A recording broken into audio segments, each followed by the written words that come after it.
All right, good afternoon. Subcommittee will come to order. I ask unanimous consent that the chair be authorized to declare a recess at any time. Without objection, so ordered. Today we will hear from our witnesses on the Defense Intelligence Enterprise and how the enterprise is postured for fiscal year 2027 and beyond. This year I'm pleased to include the National Geospatial Intelligence Agency, or NGA, with our panel of leaders from the defense intelligence community. Welcome, ma'am. The U.S. intelligence community is comprised of 18 organizations, 9 of which are elements of the Department of War that provide a variety of capabilities supporting national defense and intelligence requirements and their missions. Intelligence enables leaders to make informed decisions, especially now in the increasingly complex world that we live in. We continue to face challenges with threats that span the entire globe, including non-state actors, well-known terrorist organizations, the narco-terrorists right here in our own Western Hemisphere, and the ever-evolving threats from our traditional adversaries such as China, Russia, Iran, and North Korea. Our warfighters and policymakers depend on validated, actionable intelligence to execute their missions and return home safely. And the men and women who support the Defense Intelligence Enterprise, civilians and service members alike, need the requisite tools, resources, facilities, and support to deliver on our intelligence requirements. By ensuring our Defense Intelligence Enterprise has what it needs and our intelligence efforts are synchronized, we increase our warfighters' lethality, survivability, and capacity to provide for our nation's defense and counter whatever threats may arise now and in the future. This is a challenging task at hand and one that we look forward to working with the Department on. That is why we are here today, to learn from key representatives of this critically important community about our current posture and how we can work together to better support the enterprise. Understanding each of your roles in this effort will help us ensure that your organizations have the capabilities that you need and the resources required to accomplish your mission. I'd like to welcome today's witnesses from the Defense Intelligence Enterprise, Mr. Bradley Hansell, Undersecretary of War for Intelligence and Security, General Rudd, Commander, U.S. Cyber Command and Director of National Security Agency, Lieutenant General Adams, Director of the Defense Intelligence Agency, and Lieutenant General Michele Bredenkamp, Director of the National Geospatial Intelligence Agency. In the interest of time, I ask that the witnesses keep their opening remarks to 5 minutes or less so that we have sufficient time for questions and answers. And we're hoping that some more members show up here in a minute. I apologize. We're starting anyways here, but it's been a hectic day, and no one's actually sure what's going on with the votes throughout the day. So that's part of the issue here. But with that, I once again want to thank the witnesses for being here, and I'm going to turn it over now to Mr. Crow for any opening remarks he might have. Thank you, Dr. Jackson, and thank you to our defense intelligence leaders for being here today to provide testimony. Today's hearing is about whether our defense intelligence enterprise is resourced appropriately, postured effectively, and operating as a cohesive unit. We ask a great deal of our intelligence professionals. They are expected to anticipate adversary actions across all domains while integrating vast streams of data into clear, decision-ready insights. That mission is only getting harder. Adversaries are more agile, more networked, and more willing to exploit any vulnerabilities in our own system. The global security environment is testing our defense, security, and intelligence apparatus in unprecedented ways, with challenges ranging from cyber threats to the proliferation of nuclear weapons and delivery systems to force protection and an active conflict in the Middle East. Intelligence is our first line of defense against these and many other threats. It supports our operations, prevents strategic surprise, and ensures the safety of our service members. The need for an agile, capable, and synchronized defense intelligence enterprise is and one that works closely with allies and partners cannot be overstated. That's why I consistently and must again stress the importance of our alliances. Our ability to collaborate with global partners, including sharing relevant intelligence across agencies and enterprises, is part of what makes us better and stronger than our adversaries. Make no mistake, these are turbulent times that demand serious people. We built a system with deep expertise across multiple agencies and commands.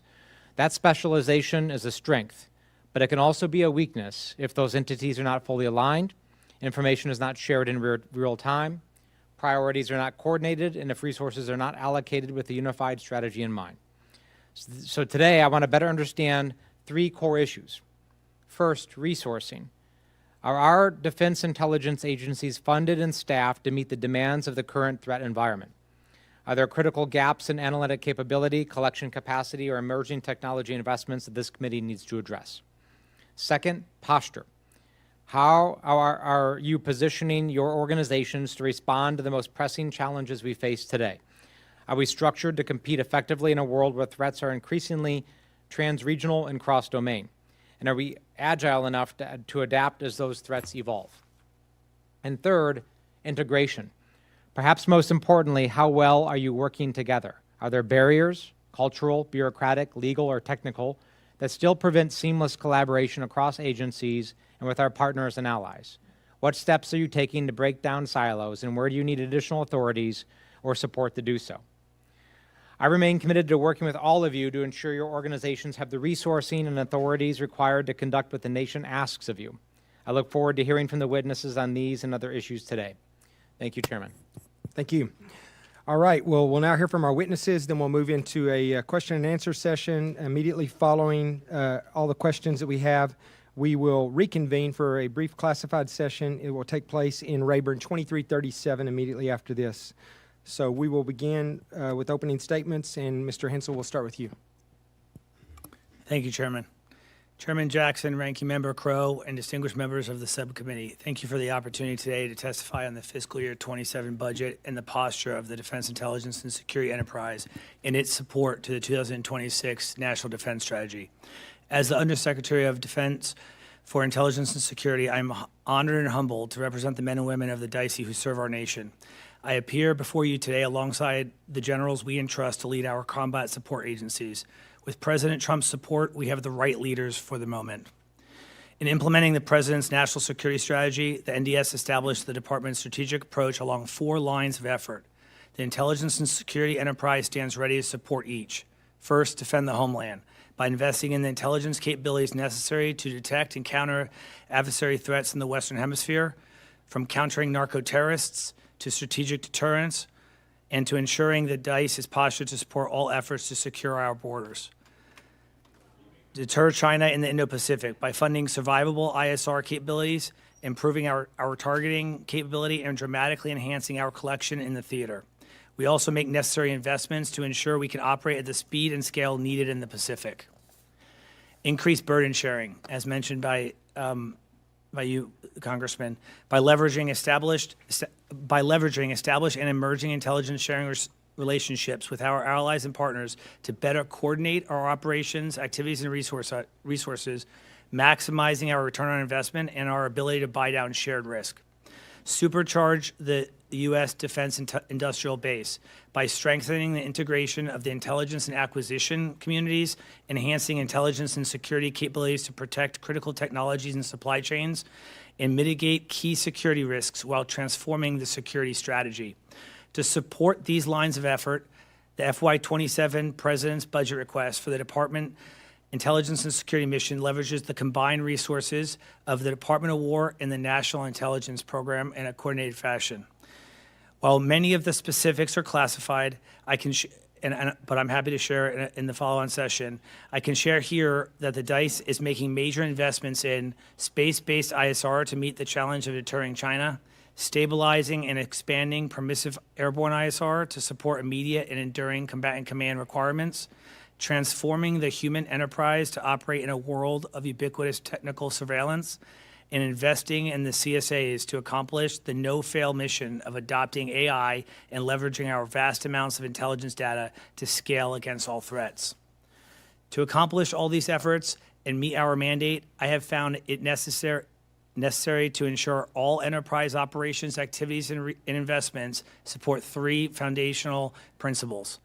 First, realign the enterprise to a new risk paradigm. We must effectively measure and assess relative risk for warfighters and policymakers. We must also ensure our posture is laser-focused on supporting NDS priorities. Secondly, maximize enterprise effects from our current investments, which will require the DICE to be outcome-focused and exceptional at measuring ROI to adequately inform opportunity costs. To achieve these effects demands we are all mission-focused and apply an enterprise lens to our activities. Lastly, we must aggressively modernize the enterprise to ensure we are not only taking care of today's warfighters, but also the warfighters of tomorrow. This will require new technologies, new ways of thinking, and the right workforce, aligned to the challenges we will collectively face in the future. In conclusion, the President's budget request postures the dice to begin the transformation needed to deliver the timely, accurate, and relevant intelligence and security needed to successfully execute the NDS. The support and partnership of this subcommittee will continue to be critical in achieving the President's vision of peace through strength. I thank you for the opportunity to testify today, and I look forward to answering your questions here and on our follow-on closed session. Thank you. Thank you very much. General Rudd, you're recognized for 5 minutes.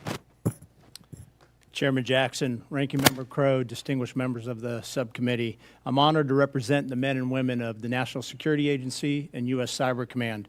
I'm grateful for your support. Thank you for this opportunity to testify before you today alongside my defense, intelligence, and security enterprise colleagues. The strategic environment we face today is dynamic and complex, defined by great power threats and simultaneous flashpoints of crisis and conflict. While the nature of war remains unchanged, the character of warfare is evolving at an ever-increasing pace. Influencing all of this is the rapid advancement of technology, including artificial intelligence, that is central to this transformation of warfare. The nation and the adversaries we face demand speed and agility in our signals intelligence and cyber capabilities. Foreign intelligence, harnessing the power of our data, strategic campaigning, and a bias to action are essential to supporting the warfighter, shaping the environment and strengthening partnerships. The men and women of the National Security Agency, alongside the United States Cyber Command, are the world leaders in this arena. Recent events, including our support to Operations Epic Fury and Absolute Resolve, make it clear that the powerful combination of signals intelligence provided by NSA and cyber effects delivered by U.S. Cyber Command continues to have outsized impacts in protecting the homeland, delivering deterrence, and providing support to combat operations. Our foremost priority is to defend the U.S. homeland. NSA has made it a priority to protect America's interests throughout the Western Hemisphere through our efforts to produce foreign intelligence that can be used to prevent narco-terrorists from trafficking lethal narcotics into our country and to deter and defend against cyber threats to the U.S. homeland. As we maintain strategic discipline and our focus on our #1 priority, NSA remains vigilant to our global challenges, including efforts to deter China in the Indo-Pacific. Operation Epic Fury demonstrates the incredible warfighting support that NSA and U.S. Cybercom deliver on behalf of the nation, on behalf of the Joint Force, and against our strategic priorities and threats. In support of U.S. Central Command, NSA has played a critical role in our ability to deliver insight into the adversary and generate strategic advantage on the battlefield. Emerging technologies and increasing global interconnectedness continue to drive change at an unprecedented rate. As a technically oriented foreign intelligence organization that supports the intelligence community and warfighter, NSA must posture itself to succeed through speed, scale, innovation, and integration. The research and development of technology is a constant, not an exception. It helps us stay ahead of foreign adversaries who are also working feverishly to develop capabilities to be used against us. This requires a highly skilled workforce, a workforce that embraces innovation, and a broadened approach for agile collaboration across government, the private sector, and our partners around the world. In closing, I'd like to emphasize the importance of intelligence derived from Section 702 of the Foreign Intelligence Surveillance Act to the missions that I mentioned. This authority, which allows NSA to collect foreign intelligence on non-U.S. persons located overseas that use U.S. communications infrastructure, is vital to keeping the nation safe. I look forward to continuing the conversation with Congress about 702's importance and the rigorous compliance program that guides our use of it. Maintaining the trust and confidence of our nation's leaders and the public remains our top focus. Thank you again for inviting me today. Your support is what allows us to achieve positive national security outcomes for the nation, and I look forward to your questions. Thank you. Thank you, General. Lieutenant General Adams, you're recognized for 5 minutes. Chairman Jackson, Ranking Member Crow, and distinguished members of the subcommittee, thank you very much for the opportunity to discuss the Defense Intelligence Agency's assessment of its challenges, priorities, and resourcing. I'm honored to testify alongside the Honorable Hansell, General Rudd, and Lieutenant General Bredenkamp. The United States confronts an increasingly complex threat environment characterized by adversaries who are modernizing their capabilities, cooperating in unprecedented ways, and seeking asymmetric advantages against the joint force. These adversaries aspire to shape the international order in their favor. To meet these challenges, the Defense Intelligence Agency is dedicated to providing timely, actionable intelligence to support the warfighter, our national leaders, and the department. The over 16,500 men and women of the Defense Intelligence Agency, serving in over 140 countries around the globe, are focused every day on delivering that intelligence, and that it strengthens the defense of our homeland, enhances warfighter lethality, and counters foreign intelligence threats, as well as strengthens intelligence sharing with our partners and allies. Over the past year, DIA has provided critical intelligence, enabling hundreds of operations, demonstrating the value of our partnerships, and delivered thousands of intelligence products directly to the combatant commanders. Let me begin with the threats to the U.S. homeland. Along our borders, transnational criminal organizations, drug traffickers, and terrorist groups are attempting to circumvent U.S. law enforcement and harm U.S. citizens. DIA continues to leverage its analytic, collection, scientific, and technical capabilities to support both the department and law enforcement efforts. Beyond our borders, our adversaries, particularly China and Russia, are developing long-range and novel power projection capabilities to target the homeland. They continue to seek new avenues to threaten our cyber networks and our critical infrastructure. DIA supports homeland missile defense across core intelligence functions focused against the threat spectrum from pre-launch to post-conflict.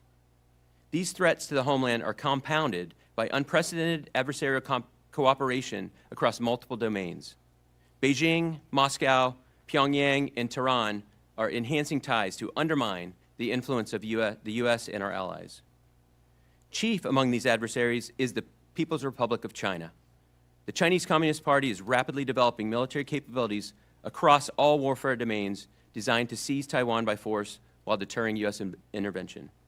China's military modernization continues at an alarming pace.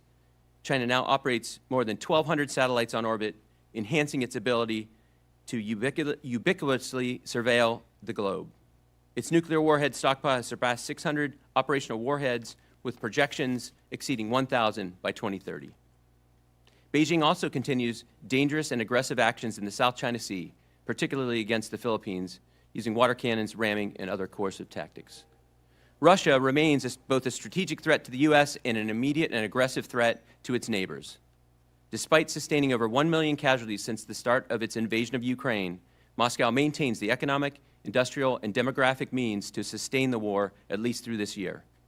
Russia is also dramatically expanding its use of unmanned systems and integrating lessons learned from Ukraine. Importantly, Russia's nuclear arsenal remains the world's largest and most diverse. Turning to the Middle East, DIA continues to support an active conflict environment. Iran and its proxies remain engaged in operations against U.S., Israeli, and partner interests. Despite significant degradation of Iranian military capabilities through coalition strikes during Operation Epic Fury, Tehran retains thousands of missiles and one-way attack UAVs capable of threatening U.S. and partner forces throughout the region. Iraqi Shia militias have conducted hundreds of attacks against the U.S. forces since the operation began, demonstrating their commitment to Tehran despite suffering operational limitations. North Korea has strengthened its relationship with Russia, deploying more than 150 ballistic missiles and has sent more than 12,000 troops to support Russian operations. Pyongyang is using this cooperation to gain combat experience, advance military technology, and economic benefits. North Korea also continues developing its nuclear arsenal and missile capabilities, including a new solid propellant ICBM designed to challenge the homeland. Underpinning all of these threats is an accelerating technological competition that represents a fundamental shift in the character of warfare. China and Russia are investing heavily in artificial intelligence, biotechnology, quantum sciences, and advanced microelectronics, all of which are foundational to future military innovation. China is already integrating AI into uncrewed systems, decision support, ISR, and cyber ops. The proliferation of unmanned systems globally, combined with AI advancement, creates ever-expanding threats to the U.S. critical infrastructure. Chairman, Ranking Member, meeting these challenges demand an intelligence enterprise that is agile, innovative, and integrated. It also requires sustained congressional support.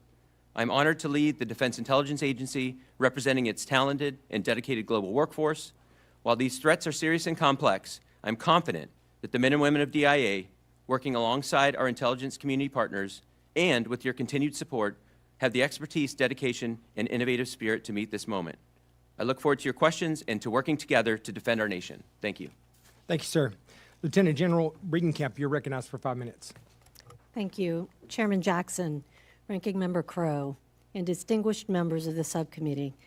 I am honored to testify before you today representing the men and the women of the National Geospatial Intelligence Agency and alongside my Defense Intelligence Enterprise colleagues. Thank you for your steadfast support of NGA and the critical mission we perform for the nation. In alignment with the National Defense Strategy, NGA provides critical geospatial intelligence to national leadership. And as a combat support agency, we deliver accurate, timely, and decisive GEOINT that enables the warfighter's decision advantage. NGA's professionals provide the foundational geospatial intelligence that supports operations across all domains and informs national security decisions. Supporting Homeland Defense is paramount to NGA's mission. We provide intelligence support to border security operations, countering narco-terrorist networks, and maintaining maritime domain awareness throughout the hemisphere, all essential capabilities for defending the homeland. NGA also supports deterrent operations in the Indo-Pacific. We enable denial operations along the First Island chain, support posture decisions, and provide the geospatial foundational intelligence necessary for operational planning. China challenges us across all elements of national power, while coercively seeking to expand its influence. And GEOINT is essential to countering that challenge.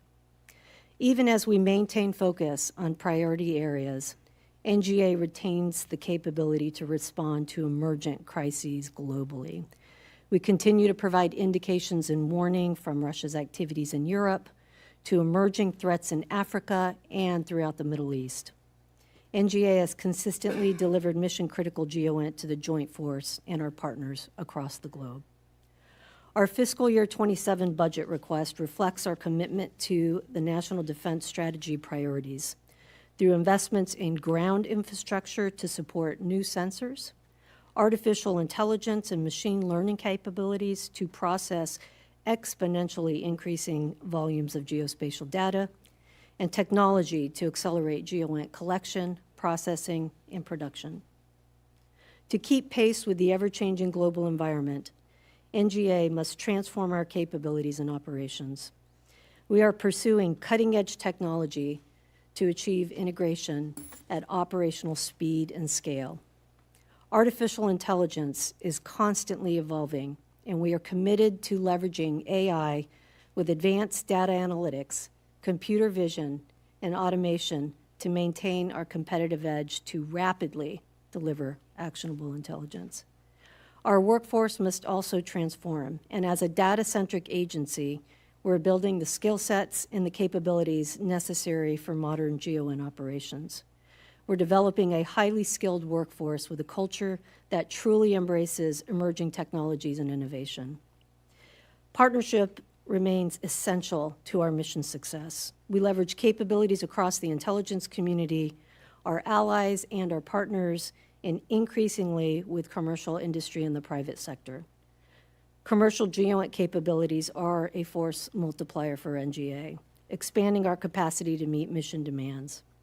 NGA stands ready to deliver timely, actionable GEOINT in support of the warfighter and for the security of our nation. We remain mission-focused and committed to transforming our capabilities to meet the demands of the future environment. I would like to thank the subcommittee for your leadership and your unwavering support to NGA, and I look forward to answering any of your questions in this session and in our closed session. Thank you very much. Thank you, ma'am. So we'll go to questions now. I'll start by recognizing myself. For for 5 minutes. And what I'd like to do, I think Lieutenant General Bredenkamp, you just addressed a part of my question in your opening statement, so I'll go to General Rudd and Lieutenant General Adams with this particular question. But my question revolves around the amount of information that our intelligence analysts sift through continues to grow exponentially. How is the Defense Intelligence Enterprise incorporating advancements in artificial intelligence in order to assist our intelligence personnel? I know, Lieutenant General Adams, you talked about what the Chinese are doing. How are we using AI to assist our intelligence personnel in making sure they are delivering timely and accurate analysis while still providing the same level of analytic rigor and integrity? We'll start with you, General Rudd. Chairman, I appreciate the focus and emphasis. This is, as we all know, critical technology that we have to, as America and as our defense intelligence community, we have to master it. We have to understand it. We have to be able to look offensively, defensively. What are the applications with it? And I can tell you that that's what the men and women of NSA are doing. We've got a robust effort around this across a number of our efforts in the enterprise, we again, day in and day out, have put a very robust effort around that. One of the keys to this is really making sure that we can understand it first, figure out where the application of, as General Adams mentioned, the adversaries are going to leverage it, and we have to be faster. We have to be able to scale it across the entirety of our department warfighting efforts, and it's got to enable how we see, sense, and understand where the threats are, and then how we enable direct support to the warfighters. Thank you. And Lieutenant General Adams, I'd ask you kind of similar, but also to ask you also an additional question of, are we, I'm sure that probably within the department, the intelligence communities are working together in sharing information. Is that happening throughout the entire IC? Are efforts and advances in artificial intelligence being routinely shared so that we're not duplicating efforts and one component's not learning something that would benefit everybody else that they haven't shared with them? Hey, Chairman Jackson, thanks for the question, and I echo General Rudd's comments. I would say at the Defense Intelligence Agency, as our mission is to incorporate and consolidate a whole picture of intelligence, not just one single ent, but the foundational military intelligence collective. We take SIGINT, we take GEOINT, we take HUMINT, and merge it all together. That is a massive amount of information, and we have very, very good, talented analysts, but they need tools for them to process all that information and produce the output that's demanded of our warfighter, by our policymakers, and by those who acquire systems. And so at the Defense Intelligence Agency, we recognized this a number of years ago and actually organized last year an effort. It was a pilot. It was called Task Force Sabre, and we isolated a group of folks, talented folks from across all directorates inside of DIA, who had expertise in analysis, expertise in collection, expertise in science and technology, expertise in integrating with the combatant commands, and put them together and gave them the resources they need and access to through commercial available capabilities, and some capabilities that had been piloted and pioneered at the NSA, some that had been piloted and pioneered at the CIA, and looked to them to define the path for the Defense Intelligence Agency. There was a great deal at NGA that they did with their systems there in AI.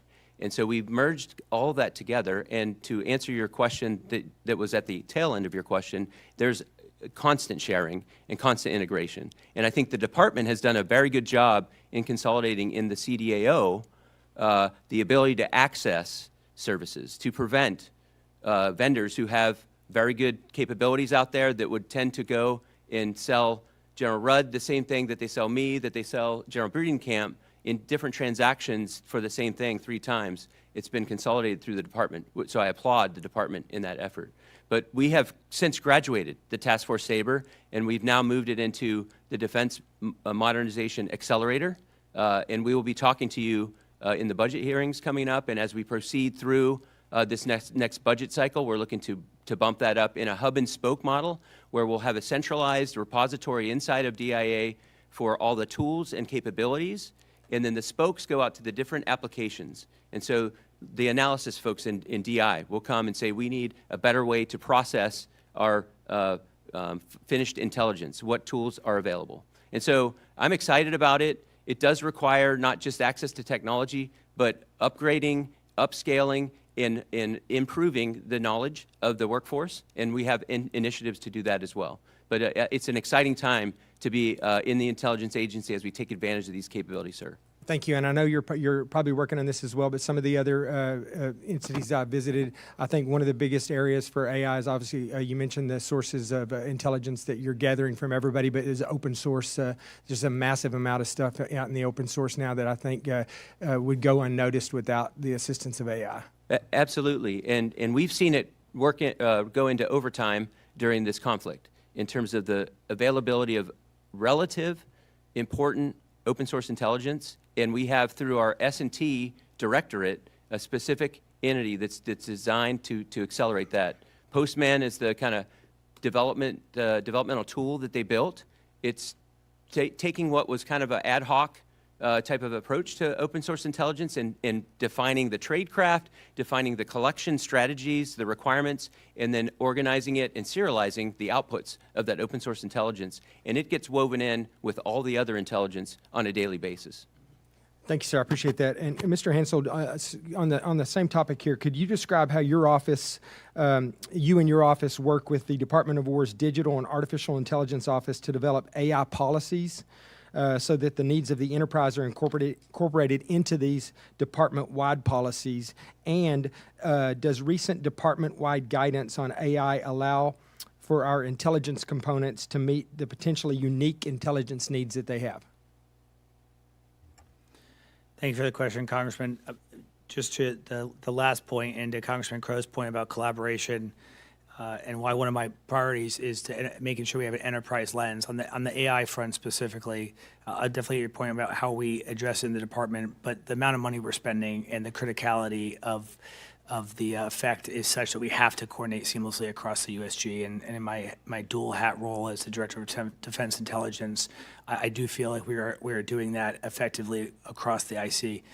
To your point, within the Department of War, this is certainly a focus. You'll see a major effort in our budget that will be reflected in the department's budget.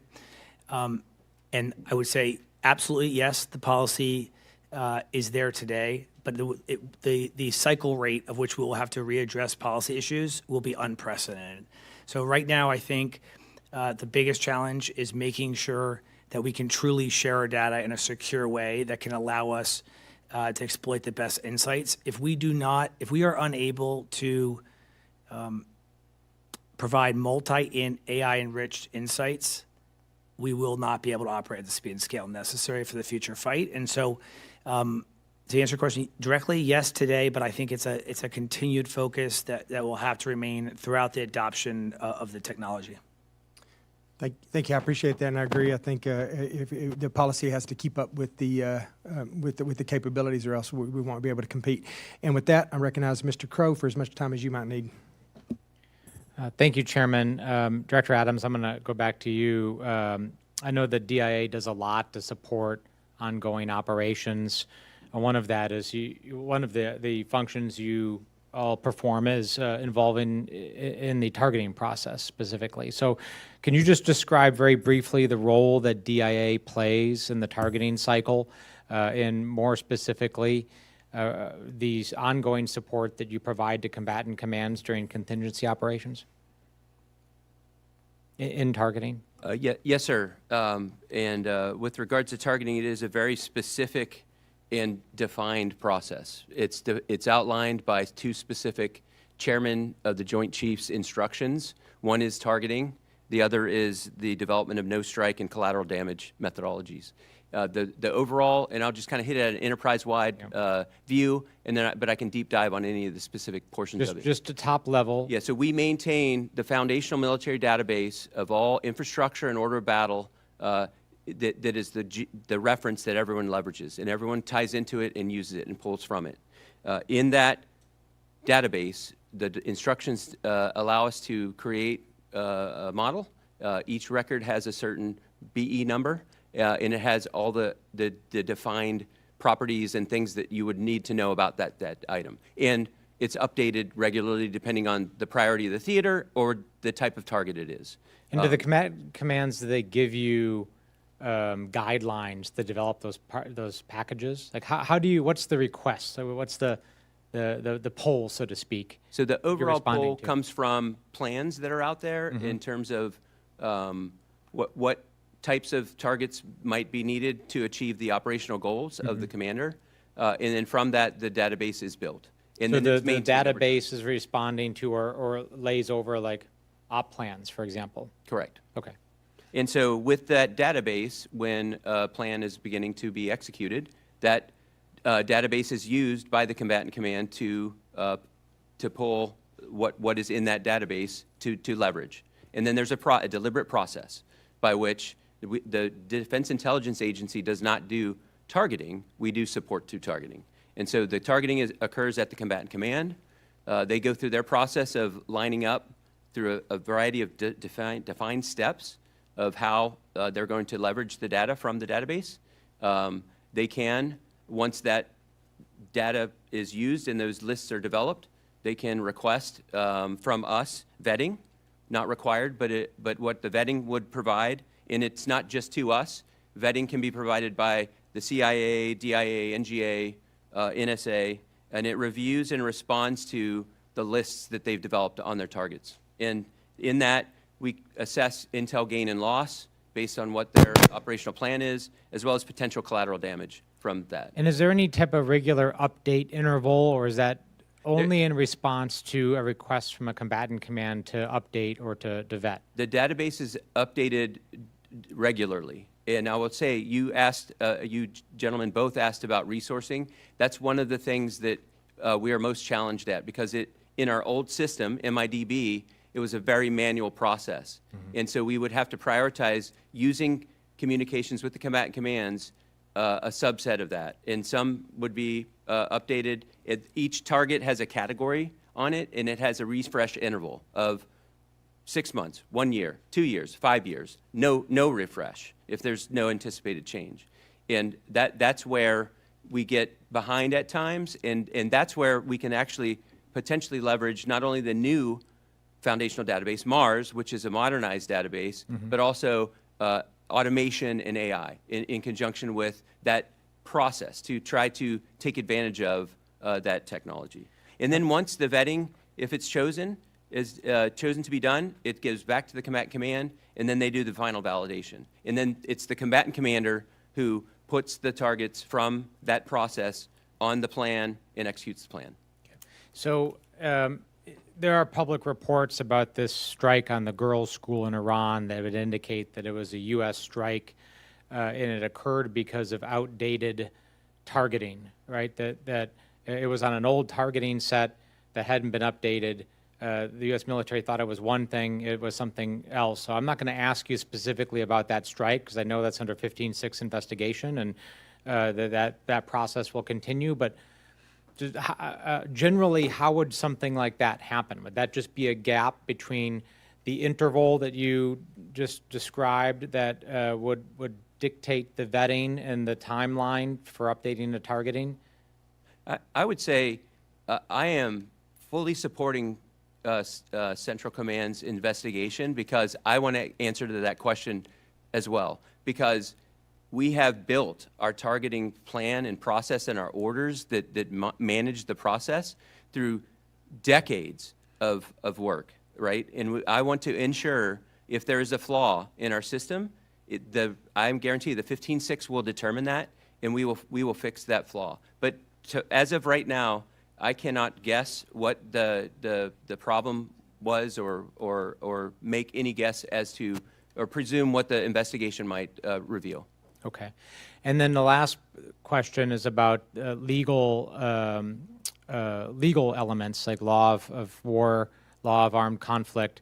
At what point do targeting sets and packages get vetted for legality with the law of war? So I talked about those steps. The last step I mentioned was validation. That's where operational and legal review takes place, and whether it complies with the law of war. So that's the final step before it gets approved by the combatant command. And do you currently have any concerns about the resourcing or capacity for, that's done by JAG officers?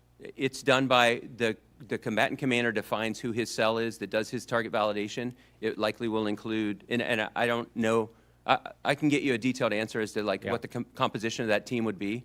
But So the combatant commanders are doing that Yes. legal review element, that last validation. step? Yes. Okay. And sitting here today, I know you're not at the combatant command level, but sitting here today, are you aware of any concerns that have been raised in the last 6 months by any of those cells, any of those JAG officers involved about the legality of any targeting sets? I am not, sir. No. Okay. All right, thank you. I yield back. Thank you. Mr. Amadei, you're recognized for 5 minutes. Thank you, Chairman.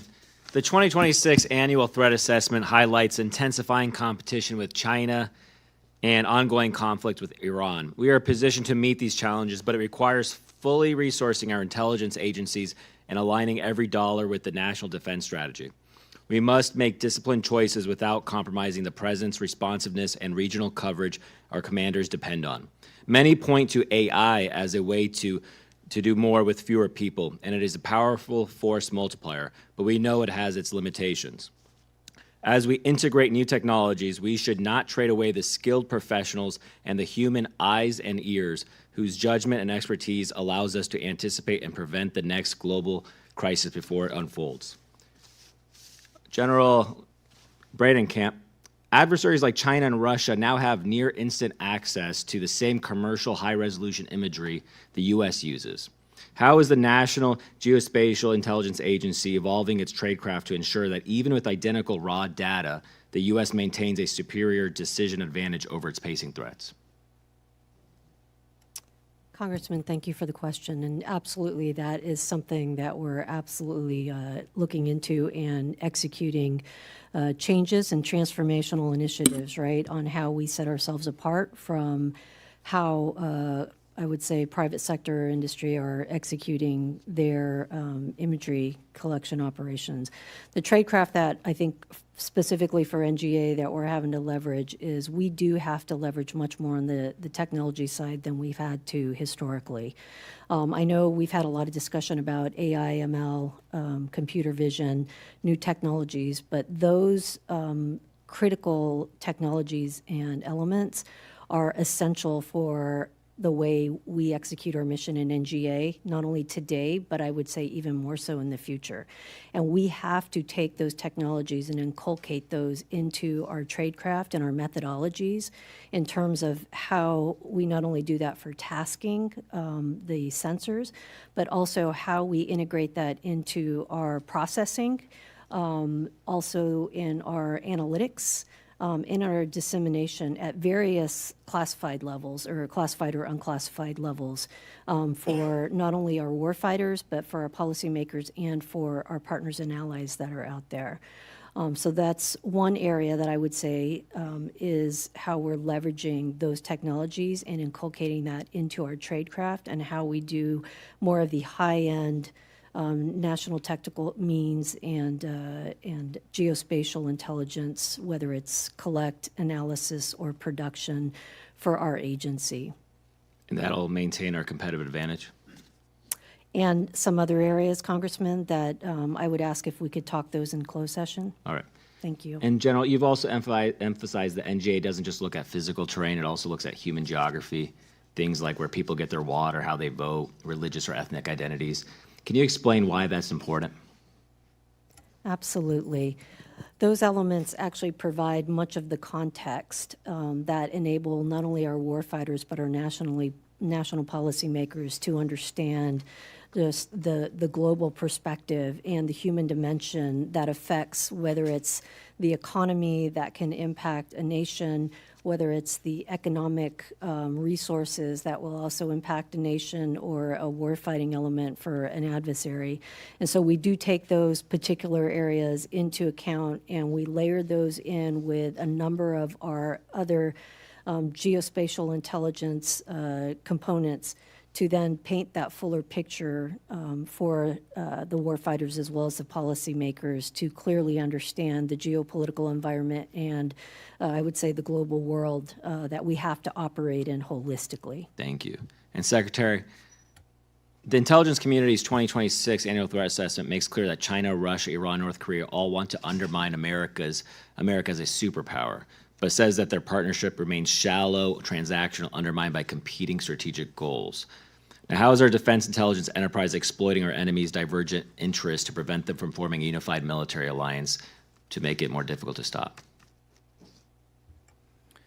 Congressman, in this session, I would just say that we are constantly ensuring that the intelligence collected informs our diplomatic process globally and informs all of our strategies. And in a follow-on session, I'd be happy to provide details. Thank you. I yield back. Mr. Ryan, you're recognized for 5 minutes. Thank you, Mr. Chair. Thank you all for being here, the work you're doing, and the work you've done over each of your careers in service to our country. I want to start with you, Undersecretary.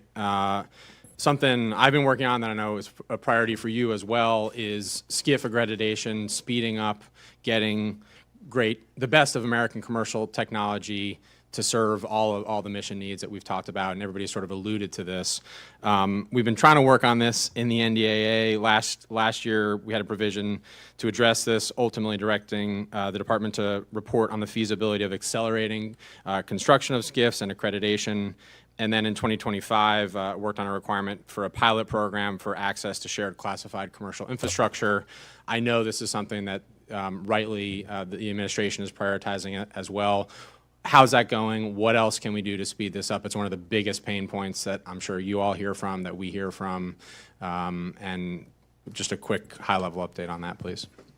Absolutely, Congressman. I would just say it often goes over unnoticed, but it's an absolute critical element of supercharging our DIB. Not only will we have to increase the volume of providers, but the composition of the defense and industrial base will have to include more non-traditional players. And so our speed to service, we have to be a good partner in bringing non-traditional players rapidly into the ecosystem. I think it comes down to two parts, Congressman. First, we can certainly do more with the existing process. It's a passion of mine to make sure we achieve efficiencies here. I think there's synergies between the SAPF and SCIF accreditation process, and there's synergies across all the accreditators to make sure we're maximizing what we can get out of our current investment. That won't be enough. We have to think innovatively about what options exist between nothing and a full legacy accredited SCIF or FCL.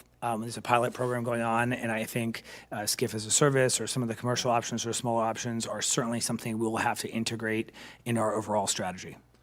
Agree, and again, appreciate the leadership on this and anything that we can be doing as a subcommittee and a committee.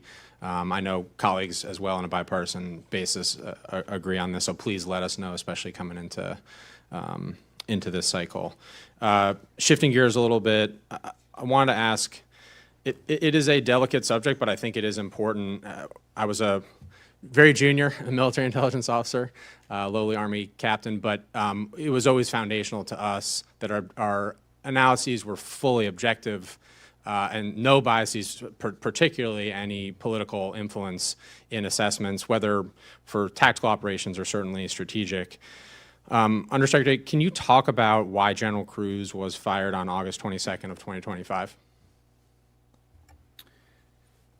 I am aware of why General Cruz. You were in the job at that point, right? I think you had just started. Yes, Congressman. I am aware of the circumstances surrounding that, but I don't think it'd be appropriate in an open hearing to discuss the details. Well, the only reason I'm asking in the hearing, and I'm happy to follow up in I guess, classified, even though it shouldn't be classified, but there's been no explanation provided, and I think given what then followed after the best public explanation we have heard was that there was concern about an assessment from the agency related to the level of destruction, or as the president said, obliteration of Iranian nuclear sites in June. Obviously a very delicate, complex assessment, but the timing there, I think for a lot of us, sowed concern about sending messages about assessments. And then, of course, what's going on now bleeding into that. So maybe I'll just ask each of our uniform leaders to just reaffirm on the record, please, your commitment to ensuring that your analyses are objective, apolitical, and that you're giving your best military advice when it comes to these matters, particularly as we're engaged in combat. General Rudd. Congressman, that's exactly what we're doing. Thank you, sir. Absolutely, and it's written in our tradecraft, and it's followed by our people. Absolutely. Absolutely, Congressman. Thank you. And again, I'm asking, I've heard a multitude of concerns from folks in the force about this, and would encourage that, I'm sure you're handling this at some level internally in your formations, but it's just foundational to our safety and to the trust. And I would welcome further clarification. We in Congress have been given none, including classified briefings, and I think that should be a concern that's not partisan, but that is objective. So thanks, and happy to follow up, and I'll yield back. Thank you. Mr. Van Congressman, Orden, you're may I- recognized for 5 minutes. Mr. Chairman, I do not have any questions for an open session. I yield. Thank you, Mr. Tran. You're recognized for 5 minutes. Thank you, Chairman. Thank you, Ranking Member, for today's hearing. Thank you for all the witnesses for being here. And General Rudd, it was great speaking to you last Thursday. I would like to again begin my testimony by acknowledging the service members who have been killed in Iran and the hundreds more who have been injured as a result of this war. My thoughts remain with their families and the military families missing their loved ones. When our men and women in uniform are sent into a conflict, it is the responsibility of our military leaders to protect them. And that cannot happen without the intelligence community. The fundamental purpose of our defense intelligence enterprise is to keep our people safe, either to give our service members the best possible picture about what they're up against or to neutralize threats that everyday Americans never had to know about. Most of this work is behind the scenes, but is an essential part of what our national security and national defense does. That is why it is so important that our national security officials have the best possible information, and why I introduced, along with my colleagues Rep. Harrigan, Strickland, and Bacon, the Combating Chinese Communist Party Influence Act. This bill would require the intelligence community to produce a comprehensive report about the CCP's growing presence across the world and provide our intelligence community with a clear, evidence-based picture about the CCP's threat to American security, our alliances, and our economic interests. My first question to Lieutenant General Adams: how would a comprehensive interagency report on the growing threat of the CCP improve coordination among the defense intelligence enterprise and support special operations moving forward? Congressman, thanks for the question, and I hope that the requirement for the report allows it to be written in a classified format, because there are many reports that are generated along this theme, if you will, that are put together in an unclassified format, and you really need to talk at a classified level to get to the true nature. I think, to respond specifically to your question, right now the integration is very tight. It would only tighten it, and it would allow us to refine our planning, refine our approach to countering China, and align efforts to magnify them and also to eliminate redundancies. Great, and to address what you just brought up, there will be a classified annex to it. General Rudd, how might the National Security Agency benefit from a comprehensive report about the growing CCP threat? Congressman, certainly anything that takes a holistic look at the pacing challenge that we thread is going to be beneficial to all the members of this team and the colleagues, and certainly we welcome it. Thank you. I appreciate many of my colleagues in bringing up AI today. I want to build on those questions. Why I think we can all agree that AI can be a powerful tool. I hope that we can also agree that guardrails are essential to protect sensitive intelligence information and the service members responsible for executing missions aided by AI. General Rudd, how does Cyber Command protect against AI attacks by our adversaries Following up on that, how can the defense intelligence enterprise improve cybersecurity specifically as it relates to AI? Congressman, I appreciate the question. Clearly, it's something that you would expect us to be focused heavily on and ensuring that we're ahead of our adversary on their use of critical technologies such as AI. And the specifics and details probably more appropriate in a classified setting. But I can reassure you that the principles that I outlined in my opening statement, speed, scale, innovation, and integration, they apply absolutely to this mission space as well as everything that we're doing. So what I can tell you in this setting, we're moving very fast as we can to address it. We're going to look at the scale of it, both on offense, defense, from a red team, from a blue team, and figure out the most creative, innovative ways to tackle the problem. And of course, it's got to be integrated with the entire joint force in support of the warfighter. Thank you, General. And Secretary Hansell, if an AI-generated intelligence assessment turns out to be wrong and leads to a bad decision that endangers a service member or a mission, is there a policy at the department that tells us who is accountable for that mistake? Congressman, there's certainly accountability at every echelon for all of our policy decisions. And I would just say that as the capability it enhances and now we integrate it deeper and deeper into our systems, we are refining the policies because I certainly recognize a new set of issues will emerge that don't exist today. Namely, and my other has Undersecretary for Intelligence and Security, a slew of security issues will emerge as we rapidly implement the technology. And so similar to my prior answer, I would say, yes, today, and we need to continually update it as the structure changes with the technology. Thank you, Secretary. My time's up, and I yield back, Chairman. Thank you. Mr. Luttrell, you're recognized for 5 minutes. Apologies for my tardiness. No Mr. problem. Chairman, I'm going to hold off till the classified hearing. Yeah, got it. Thank you. Perfect. Okay, I actually have one more quick question I want to ask real quick, and I would ask this of our active duty general, lieutenant general. I was curious. You know, in one of the key priorities in the national defense strategy is increased burden sharing with our allies and our partners.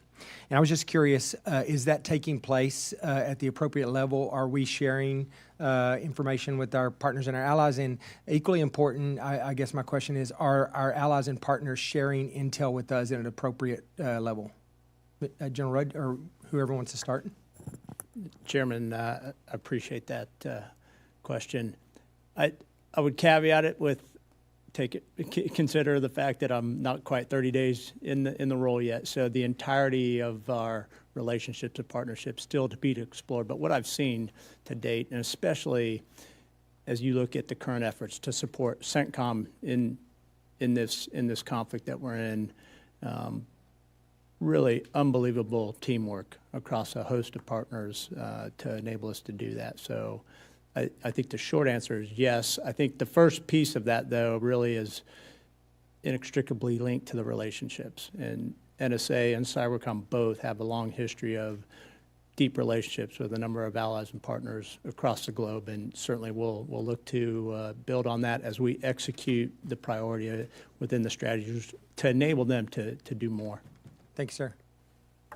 Mr. Chairman, on the 11th of February, I checked into DIA as the director at 8 a.m. And on 11 a.m., I was on a Talon call with the IDI director of Israel. And throughout the nearly little over 2 months' time I've been on the job, I have had constant, valuable, important sharing conversations with not just Israel, but our Five Eyes partners and beyond. And it's only been a couple months, and we already have plans to visit with additional directors of intelligence around the world.